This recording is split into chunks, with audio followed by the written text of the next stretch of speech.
Hello everyone, a very very good morning to all of you.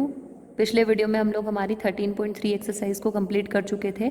आगे हम हमारी exercise 13.4 को स्टार्ट करेंगे, जो कि वैसी ही है, बिल्कुल फार्मूला बेस्ड एक्सरसाइज है। तो आई डोंट थिंक कि उसके अंदर कोई प्रॉब्लम आपको आएगी। बस फार्मूले लर्न करते जाइए आप और अपनी कैलकुलेशन को पक्का करते जाइए। इतना सा ही काम है, ज़्यादा और कुछ भी नहीं है। तो क्वेश्चन नंबर फर्स्ट है हमारा, ध्यान से देखिएगा क्वेश्चन को।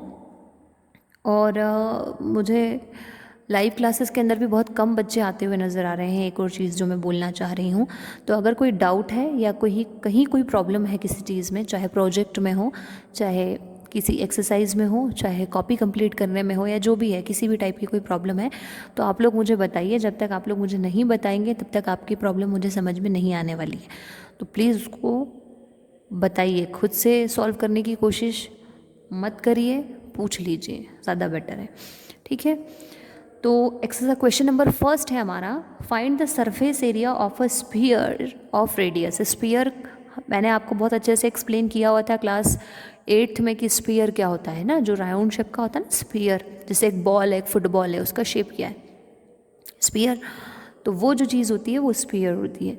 तो यहाँ पर हमको उसका सरफेस एरिया फाइंड करना है, किसका, स्फीयर का। और रेडियस आपको ऑलरेडी दे रखी है ना। अब जैसे कि यहाँ पर रेडियस आपको दे रखी है फर्स्ट क्वेश्चन में, क्योंकि बाकी के क्वेश्चन भी इसी तरीके से हैं जो कि मैं आपको बता दूंगी। लेकिन जैसे फर्स्ट क्वेश्चन है, फर्स्ट क्वेश्चन में आपको बोल रखा है 10.5 सेंटीमीटर। तो ये क्या है, रेडियस है। ठीक है, ये बोल रखा है आपको ऊपर क्वेश्चन में, रेडियस आपको दे रखी है 10.5 centimetre. You have to find the surface area of sphere. So first we write what is given in the question. Radius equals to 10.5 centimeter. Now we have to apply the formula of surface area of a sphere. So the formula of surface area of a sphere is 4 pi r square, 4 pi r square. ठीक है, 4 as it is, the value of pi is 22/7, the value of r is 10.5, और उसको हम square कर देंगे क्योंकि r का square है, तो 10.5 इंटू 10.5। अब आपको इसको सॉल्व करना है।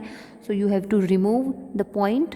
जब आप पॉइंट को रिमूव करेंगे तो अपॉन में 10 लग जाएगा। 10 क्यों लगेगा, क्योंकि पॉइंट के बाद में आपकी 1 डिजिट है, और 1 डिजिट है तो पॉइंट के बाद में जितनी डिजिट होती है उतनी ही ज़ीरो उसके अपॉन में लग जाती है। ये आप लोग सब जानते हैं।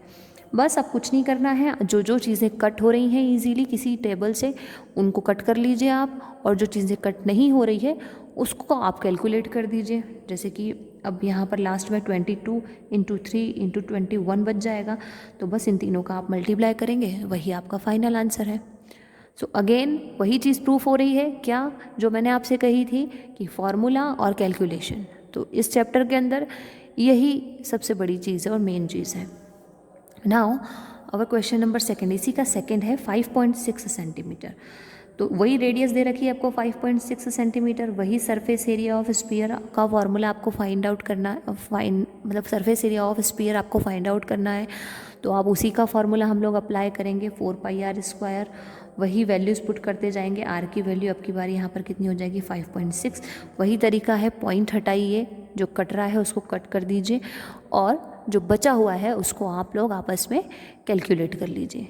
क्लियर है, तो ये आपका क्वेश्चन यहाँ पर कंप्लीट हो जाता है। अब इसी का थर्ड पार्ट है 14 सेंटीमीटर, जो कि आपको करना रहेगा। आपको क्यों करना रहेगा, क्योंकि 2 मैंने करवा दिया, तो ये तो फिर इजी है, इसमें तो कुछ भी नहीं है, इसमें तो पॉइंट वगैरह भी नहीं है, तो सिंपल सी कैलकुलेशन फटाफट से हो जाएगी। और खुद करने की प्रैक्टिस करिए, अदरवाइज 10th में फिर बहुत प्रॉब्लम आएगी। Now question number second. ठीक है, अब है हमारा क्वेश्चन नंबर सेकेंड। अब सेकेंड क्या है, find the surface area of sphere of diameter. अब ये बिल्कुल क्वेश्चन नंबर फर्स्ट के जैसा ही है, इसके अंदर कोई नई चीज़ नहीं है कि आपको सोचना है, समझना है और फिर करना है। जैसे क्वेश्चन नंबर फर्स्ट के अंदर आपको रेडियस गिवन थी और आपने surface area of sphere find किया, बिल्कुल उसी तरीके से इसमें यहाँ पर आपको डायमीटर दे रखा है, तो हम डायमीटर से रेडियस निकाल लेंगे, क्योंकि डायमीटर की वैल्यू जो है हम लोग फॉर्मूले के अंदर डायरेक्टली पुट नहीं करते हैं, इसलिए हम यहाँ पर क्या कर सकते हैं, डायमीटर से रेडियस फाइंड आउट करेंगे और फिर रेडियस की वैल्यू हम लोग फॉर्मूले के अंदर पुट करेंगे। तो firstly you have to find the value of radius from diameter. तो पहला फर्स्ट क्वेश्चन है आपके, फर्स्ट है रेडियस कितना है 14 सेंटीमीटर। तो 14 सेंटीमीटर डायमीटर है, ऑब्वियसली रेडियस जो होती है आपकी वो डायमीटर की हाफ होती है। तो अगर डायमीटर आपका 14 सेंटीमीटर है तो रेडियस आपकी 7 सेंटीमीटर हो जाएगी, ठीक है ना। ये तो डायरेक्टली आपकी हाफ हो रही है तो कोई प्रॉब्लम नहीं है, लेकिन अगर नहीं होती है हाफ, जैसे 7 है तो आप 7 का हाफ क्या करोगे आप, तो आप अपॉन 2 कर सकते हो, है ना। तो समझ उस हिसाब से आप 2 का डिवाइड कर दो तो आपकी रेडियस हाफ हो जाती है।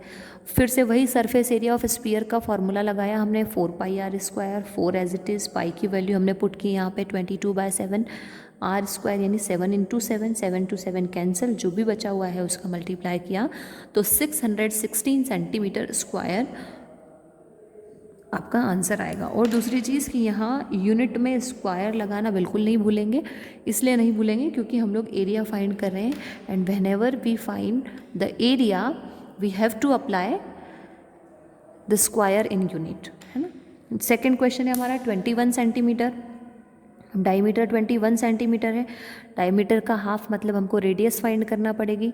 तो डायमीटर अगर 21 है तो मैं अगर देखने जाऊँ तो मुझे तो डायरेक्ट पता है कि 10.5 सेंटीमीटर होगा 21 का हाफ, क्योंकि 20 का हाफ होता है 10 और 1 पॉइंट और दे रखा है तो उसका आप 0.5 कर लो, है ना। तो आपका 10.5 हो जाएगा। लेकिन अगर आप डायरेक्टली नहीं निकाल पाते हैं तो आप अपॉन 2 भी कर सकते हैं और डिवाइड कर लीजिए, नहीं तो 21/2 को डायरेक्ट भी आप यहाँ पर पुट कर सकते हैं अगर कैलकुलेशन करने में कोई प्रॉब्लम होती है तो। फिर से वही formula, surface area of sphere का फार्मूला हमने यहाँ पर अप्लाई कर दिया, वही 4πr², 4 एज इट इज़, पाई की वैल्यू 22/7, r² आपका हो जाएगा 10.5 अपॉन में 10 हो जाएगा दोनों के, क्योंकि हम पॉइंट हटा देंगे तो आप बाकी की जो है कैलकुलेशन कट जो करना है आपको, वो कट वगैरह करने के बाद में फिर जो बचा हुआ है उसको कैलकुलेट करेंगे तो 1386 centimetre square is your final answer. Third है वही 3.5 सेंटीमीटर, ये आप लोग करिएगा बिल्कुल, ये मैं एक्सप्लेन नहीं, मेरे पास तो है किया हुआ लेकिन मैं एक्सप्लेन नहीं करूँगी क्योंकि 2 मैंने करवा दिए हैं, थर्ड वाला बिल्कुल एज इट इज़ है, तो कोई आपको ज़्यादा सोचने समझने की ज़रूरत यहाँ पर नहीं है। अब यहाँ पर क्योंकि क्वेश्चन नंबर 3 मैं सोच रही हूँ कि हटवा देते हैं हम, क्योंकि फालतू की चीज़ें करने का कोई सेंस नहीं है, जो चीज़ें हमारे काम आएंगी उन्हीं को हमको करना है, तो है ना। 13 पॉइंट कौन सी कर रहे थे हम लोग, 13.4, तो इसमें से जो थर्ड वाला क्वेश्चन है उसको हम बाद में करेंगे, पहले हम कर रहे हैं क्वेश्चन नंबर 4, ठीक है। तो क्वेश्चन नंबर 4 है आपका, the radius of a spherical balloon increases from 7 centimeter to 14 centimeter as air is being pumped into it. Find the ratio of surface areas of the balloons in the two cases. मतलब एक radius spherical balloon की जो radius है वो initial मतलब 2 radius हो जाएंगी इसकी। जो फर्स्ट रेडियस है उसकी मतलब जो पहली रेडियस है वो उसकी 7 सेंटीमीटर है, लेकिन जब उस वो बलून है उसको जब पंप किया जाता है मतलब उसको और फुलाया जाता है, जब उसके अंदर और हवा को भरा जाता है तो वो 7 सेंटीमीटर रेडियस जो है वो इंक्रीज़ हो करके कितनी बन जाती है, 14 सेंटीमीटर रेडियस बन जाती है, ठीक है। Now find the ratio of the surface areas. तो 2 केसेस हो गए यहाँ पे, एक तो इनिशियल रेडियस हो गई और एक फाइनल रेडियस हो गई। इनिशियल रेडियस थी आपकी 7 सेंटीमीटर, इंक्रीज होकर फाइनल रेडियस उसकी कितनी हो गई 14 सेंटीमीटर। तो दोनों ही रेडियस से हमको सरफेस एरियाज़ निकालने पड़ेंगे पहले, और फिर उन सरफेस एरियाज़ को उनका रेशो फिर हम लोगों को फाइंड करना है। तो रेडियस हमारे पास में 2 हैं तो सरफेस एरियाज़ भी 2 निकलेंगे और 2 सरफेस एरियाज़ निकलेंगे, तो उनको हम अपॉन में रख के और रेशो निकाल लेंगे। बहुत सिंपल सा क्वेश्चन है। तो रेडियस के बारे में आपने देख लिया। आप चाहें तो पहले इनिशियल सरफेस एरिया निकाल लीजिए अलग से सेपरेटली, फिर आप फाइनल सरफेस एरिया निकाल लीजिए अलग से सेपरेटली और फिर उनको अपॉन में रख दीजिए।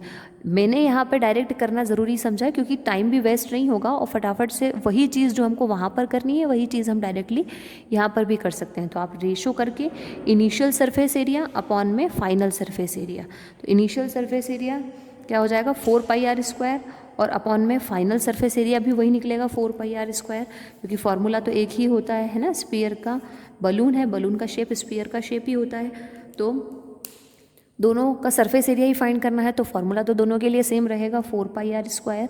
तो 4 एज इट इज़, पाई की वैल्यू 22 अपॉन में इसलिए रखा है क्योंकि रेशो फाइंड कर रहे हैं और आपको पता है कि रेशो को हम लोग अपॉन में राइट कर सकते हैं।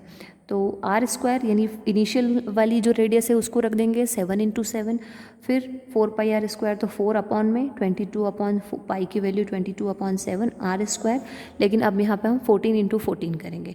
तो 22/7 से 22/7 कैंसिल हो गया, यहाँ पर 4 to 4 कैंसिल हो गया, यहाँ पर 7 × 1 = 7, 7 × 2 = 14, 7 × 1 = 7, 7 × 2 = 14।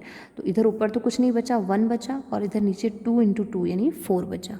तो 1/4, और 1/4 को रेशो में किस तरीके से लिख सकते हैं, 1:4। तो वही जो सरफेस एरियाज़ का रेशो हमसे पूछा गया था वो कितना है, 1:4।